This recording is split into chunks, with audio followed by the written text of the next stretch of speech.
Inganza kwethu niyaphila nani bobhuti nosisi bobaba nani bogogo. Ngibingelela nina nonke, ngiphinde ngibingelele namalandeli be-channel. Obingelelayo uspilion MZOBE.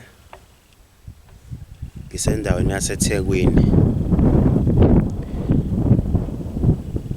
Namhlanje nginiphathele uphondo lala ekhaya, ecelwe idlozi lala ekhaya, elifike ngomkhulu bala ekhaya nangamakhehla la ekhaya. Uphondo lolu enginiphathele lona, but okunye engifuna ukusho kakhulu, ngifuna ukukhuluma nabantu beygubhu. Ngifuna ukukhuluma nabantu abafuna ukuzolanda izinto zala ekhaya zokuphila. Ngike ngakhuluma ke ngathi abantu abafike kumina baphatha ama low price, noma umuntu ene 1000 uzokwazi ukuthola umuthi ka 3000 abuye ezokhokha. Ya lokho kusakhona, but it depend ukuthi owamalini umuthi owufunayo. Kulokhu kweyigubhu,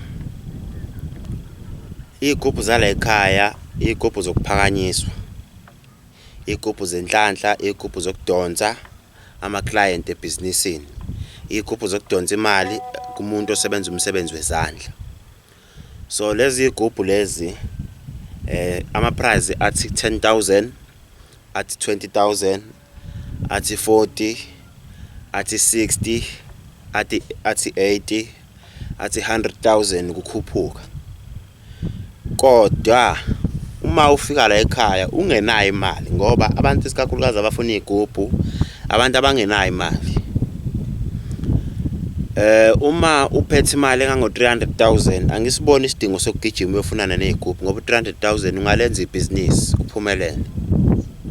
Mawungazi ukuthi lephi ibhizinisi ozokwazi ukulenza, uhambe okwakhe imqasho, uqashise ube nemali.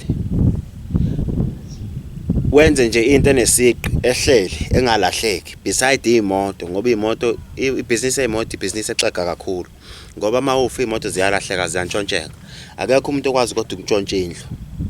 But asikho lapho ke, sila ekuthenini abantu abafuna igubhu mabefika la ekhaya, isigubhu mawuze la ekhaya uzosilanda ungenayo imali uphatha 5000, noma ngabe uzothatha isigubhu sa 10000 uphatha 5000. But ama price ngizowahlukanisa kanjena ke. Umuntu ozolanda isigubhu sika 10000 mawungenayo imali fika no 5000. Mawuzolanda sika 20000 mawungenayo imali fika no 10000. Mawuzolanda esika 40 mawungenayo imali fika no 20000. Sehlisa ngo 50%. 50%. Into eyenza ukuthi sehlise ngo 50% ingoba wena usukuhluphekile, ufuna into ezokudonsela emabhizinisini, into ezokudonsela emalini. Mawuzofuna esika 100000 fika no 50000, sikwehlisela ngo 50%. Uyithathe lento uyisebenzise.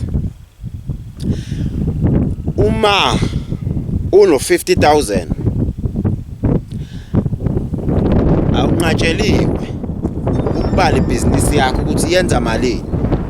Ibhizinisi yakho mayenza imali ewu10000 profit a month, ufike no 5000 uthi ufuna esika 10000,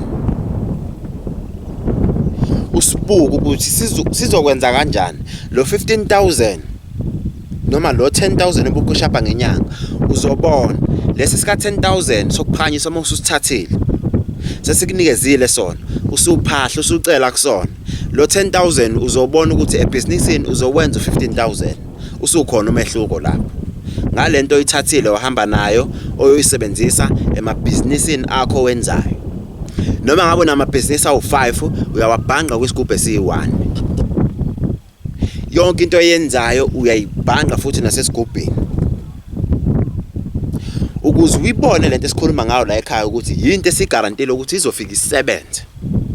Ngoba masikunika suke sihlanganise nedlozi lakho, usuke ungathwebulanga idlozi, kodwa umuntu othwebula idlozi nisuke nifana naye. Ngoba manigijima nigijima ngendlela efanayo. Ngikhuluma lapho ngeygubhu zokuphakanyiswa, igubhu zokuthwala.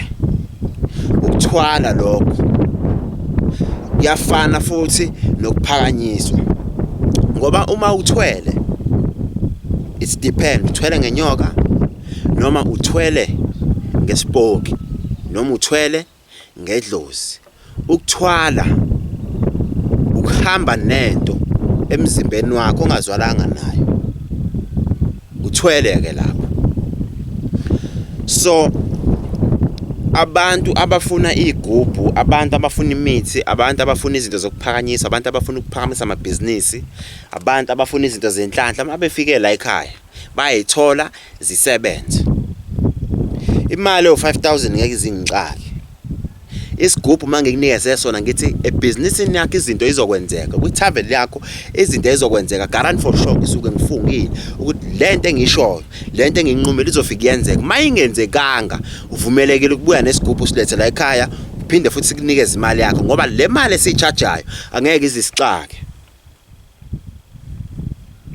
Uma usithathile isigubhu la ekhaya wahamba naso, uyabuya futhi uzokhokha.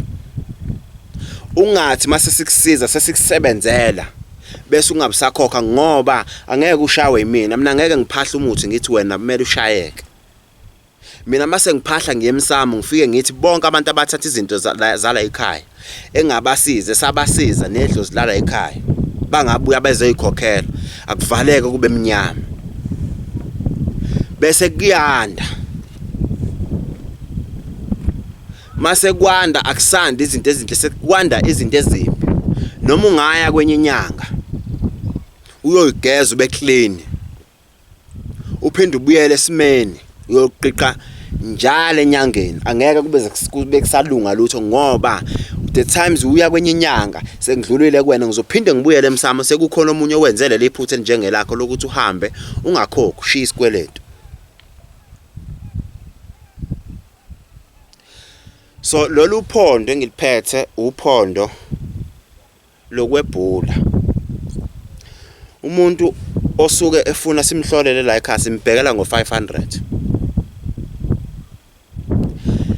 Uma sikubhekela ngo-500 i-booking yala ekhaya appointment so idropa siyise down ibe ku-500 mawenze appointment.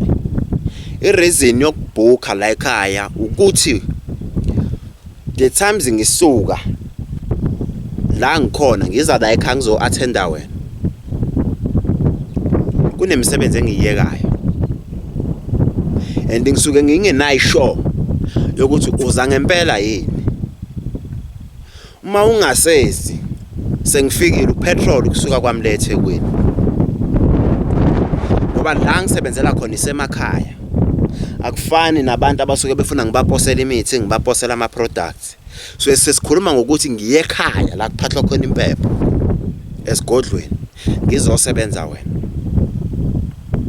Inamba engitholala kuyona ithi 0787336068. Uyangiwhatsappa uma ungangitholi kuma calls ngoba ngisuke ngibusy. Uyangitshela ukuthi uzofunani la ekhaya, ufuna ukufika nini. Imibuzo eminingi ku WhatsApp angiphenduli. Imibuzo eminingi kuma calls angiphenduli.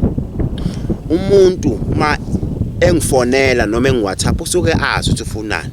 Uma uthe Mkhosi kunjani baba, ngiyaphila, ngifuna into ukuthi ngosuku olukuthi ngizobe nginayo imali engaka, ngifike namalini i-right nemali engaka, ngizokutshela ngithi mina fika wenze appointment. Uma ufuna ukubhuka uyangitshela ukuthi ngifuna ukubhuka bhuti, bese uyabhuka sikunikeza i-date. Ungathi uma usubhukhile bese wazi ukuthi i-date uzoyiqophela, ngeke uzoyiqophela i-date. Yimo ozoqophela i-date osuke azi ukuthi ngosuku olukuthi kuvumelekile ukuthi esigodlweni ngisebenze. Ungathi mawufuna ukuza la ekhaya uzokwenza izinto uma usubhukhile usuzolokhe manje ubanga umsindo uthi ufuna ukuza kusasa. Cha, uma ubhukhe ngomsombuluko ngithi iza ngolesithathu uzotshelwa yimini ukuthi iza ngolesithathu. Emsebenzini uma ufuna uku-offer futhi unga-offer uzokhona futhi ukubuyela emsebenzini uma usuke lekini weza la ekhaya uzosetshenzwa. emsebenzini angeke ufike la ekhaya uzosetshenzwa ubuyele emsebenzini ukhohlwa ngoba mawusufike la ekhaya isemphela ndaba angandile kakhulu ngemedia ngande kakhulu ngento engiyenzayo ngomsebenzi so nomuntu kunomuntu njengamanje ose Eastern Cape ufuna ngimbhekele into zakhe kunomuntu njengamanje ose Swaziland ufuna ngimbhekele into zakhe u500 ukubheka la ekhaya noma ngabe sikubhekela efonini noma ngabe sikubhekela ula ekhaya u500 akushintshi lokho usinika igama isibongo u500 bese kuyima sikubhekela ibooking yala ekhaya u500 appointment uma ngibheka ngalo lolu phondo akukhuluma uphondo la kukhuluma umuntu omdala la ophondweni phakathi ngithathe lolu phondo ngiliphendule ngilibeke la endlebeni uma ngilibeke endlebeni yonke indaba engifunayo yakho ngizoyifukuza yonke indaba engifunayo yakho ngizoyivukuza impempe lele ngala angeke ngichaze ngayo kodwa impempe le uma ngiyishaya sikisidingo sokubuza ukuthi ngiyishayelana as long wena indaba yakho ngikutshelile yona ngikutshelile ukuthi wena ukuze impilo yakho ikwazi ukuqhubeka silungise u1 no2 no3 impilo yakho bese iyaqhubeka futhi iyaphambili ama appointment 500 rand booking masikubhekela noma bese sikubhekela efonini noma sikubhekela usekhaya 500 rand uma uzolanda into yokuphakanyiswa isigubhu ufika no 5000 uma ungenayo imali o10000 uma ufuna sika 20000 ufika no 10000 siyehlise ngo 50% ngoba ngikuprovile okweyigubhu ukuthi lento engikhuluma ngayiyenzeka babonile abantu ngiqeda ukukhipha igubhu ngiye ngathi abantu abeze bezokhipha imali la ekhaya bebeka noma 500 noma 1000 ngizomnika umuntu isigubhu umuntu ofufusayo ofuna ukuphumelela umuntu odayisayo emgaqweni noma umuntu one-tech shop akeze kumina ngizomnika lento bafika abantu la ekhaya bezoyikhokha imali ngahlanganisa imali ngabanikeza ngahlanganisa imithi ngale mali yabo ngabanikeza izinto zabo zafika zasebenza babuya bazokhokha ngakwazi ukuyithenga imoto ngoba nginemoto nje iPrestige Toyota 2019 top class leyo futhi ngikwaze ukuthi ngiyithole ngale mali abantu sebebuya bezokhokha ngoba vele ngangikade ngibabizini nabantu ngithi abantu mabefuna umsebenzi befuna ukuzogezwa umuntu engenayo imali o3000 ofuna ukuyofesa akafike nawo 500 ngizomgeza mase ngimgezile ahamba ufuna umsebenzi awuthola bese utholile umsebenzi uzobuya ezongikhokhela 2.5 bakhona abahambile bangakhokha ngiyazi ukuthi la bakhona izinto zabo izovaleka ngoba bakhona bahambile babuya bazokhokha but sengisebenzisa ngo 50% umuntu ozogeza 3000 isigezo uzokhipha u1.5 sigeza mawunayo imali o3000 usuke wafika la ekhaya wazoyilanda imitha la ekhaya wabona ukuthi lento esikhuluma ngayo vele sikhuluma ngento ewushowcase ewungqo uyafika nayo imali o3000 ngoba kunomuntu njengamanje esike samsiza samnikeza umuthi ngelokhuzana nge1000 ka3000 wawubona ukuthi uyasebenza wageza wawuthola umsebenzi bese utholile umsebenzi usenayo show yokuthi mefika la ekhaya sizomnikeza isigubhu sifike simsebenzele esizomnikeza sona ngo20000 menawo 20000 ngafika nawo futhi cash ngoba uzobe sazi ukuthi lento engikhuluma ngayo iyona ngoba wakwafika before ngamenzela into ayifunayo ovalelisayo umkhozi wakaMZOBE imina ku spilion inji kajikane ejika njengempisi umshikashika kamashikane indaba semalini umshiqi ushikisha uphejana bovokwaza ngophondelo golide usikhwishi indlondlo nobaba ekhanda isigolozo namehla bombe ngiseThekwini ngaphansi kweVerilemo ikhona la ngisebenzela khona ngiphinde ngibize futhi inamba yami ithi 078 733 6068.